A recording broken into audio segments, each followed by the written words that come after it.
അവന് അഭിഷിക്തൻ എന്ന നിലയിൽ സാധാരണ അച്ഛന്മാരൊന്നും ഇങ്ങനെ വന്ന് പരസ്യമായിട്ട് സാക്ഷ്യപ്പെടുത്താറൊന്നും ഇല്ല. അവരതിനുള്ള മനസ്സ് കാണിക്കാറുമില്ല.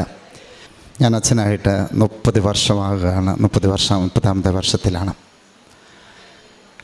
എൻ്റെ ശരീരത്തിൽ ഒരു 5 മാസം കൊണ്ട് സാക്ഷ്യം പറയുമ്പം വിശ്വാസത്തോടെ തന്നെ പറയണമല്ലോ, എൻ്റെ 2 കാലിൻ്റെയും ഇടയ്ക്ക് പച്ചമലയാളത്തിൽ പറഞ്ഞ പ്രൈവറ്റ് പാർട്ടിൽ ഒരു വലിയ മുഴ ഉണ്ടായി.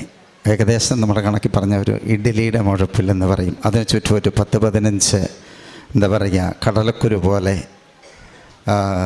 ചില മുഴകളും. അത് ചെറുതായിട്ട് വന്ന് വളർന്നു ഒരു 2-3 മാസം കൊണ്ടത് വളരെ വലുതായി. ഞാൻ ഒരച്ഛനെന്ന നിലയിൽ ഒന്നാമത്തെ കാര്യം നാളമാകാം. പിന്നെ ഒരു ഡോക്ടേഴ്സിനും കണ്ടില്ല, ഒരു കൺസൾട്ടേഷനും പോയില്ല, ഒരു മരുന്നും എടുത്തില്ല.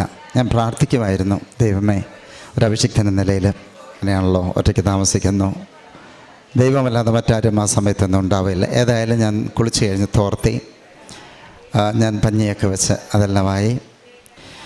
നമുക്ക് വലിയ വിശ്വാസമൊന്നുമില്ല, പക്ഷേ എങ്കിലും മാതാവ് എല്ലായിടത്തും ഉണ്ടല്ലോ, അമ്മ എല്ലാവരെയും കേൾക്കുമല്ലോ.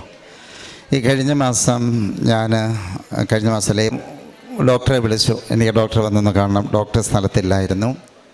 അപ്പോൾ ഏതായാലും ഡോക്ടർ വന്നു കഴിയുമ്പം, അതായത് 14-ാം തീയതി ബുധനാഴ്ച, ഞാൻ കിടക്കാൻ പോകുന്നതിന് ബൈബിൾ വായിച്ചു, ജപമാല ചൊല്ലി, വിശ്വാസ പ്രമാണം ചൊല്ലി.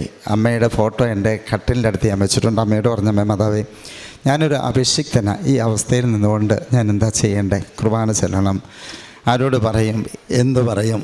രണ്ടും കൽപ്പിച്ച് ഞാൻ നാളെ പോവുക, ഡോക്ടറുടെ അടുത്ത് വരുന്നത് വരട്ടെ, ഡയഗ്നോസ് ചെയ്യാൻ പറയും, ചെയ്ത് കഴിഞ്ഞാൽ ബയോപ്സിക്ക് വിട്ട് കഴിയുമ്പോൾ എന്താണേലും വരുന്നത് വരട്ടെ. ഞാൻ പ്രാർത്ഥിച്ച് ഉറങ്ങാൻ കിടന്നു. പിറ്റേ ദിവസം ഞാൻ എല്ലാ ദിവസവും രാവിലെ 3:50 എഴുന്നേൽക്കുന്നൊരു മനുഷ്യനാണ്. ഫ്രഷ് പ്രാർത്ഥിക്കാൻ പോകും.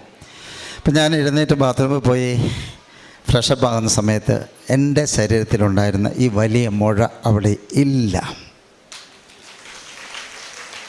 അതിന് ചുറ്റും ഉണ്ടായിരുന്ന ആ ഒരു 10ഓളം വരും ആ കടല വലിപ്പത്തിലുള്ള ആ മുഴകളും അവിടെയില്ല. അപ്പം ഞാൻ വലിയ സ്തബ്ധനായിപ്പോയി. എന്നിട്ട് ഞാൻ കുളിച്ച് കഴിഞ്ഞ് വന്നിട്ട് ഞാൻ വന്ന് പിന്നെ കട്ടിലൊക്കെ തപ്പി നോക്കി, അതായത് എവിടെയെങ്കിലും കിടപ്പുണ്ടോ, സംഗതികൾ എന്തെങ്കിലും പൊഴിഞ്ഞോ വീണോ ഒക്കെ എല്ലാവരും നോക്കി. ബെഡ്ഷീറ്റൊക്കെ എടുത്ത് കുടഞ്ഞു നോക്കി, ഒന്നും അവിടെ കണ്ടില്ല. ഇപ്പോൾ ഞാൻ ഉറച്ചു വിശ്വസിക്കുന്നു.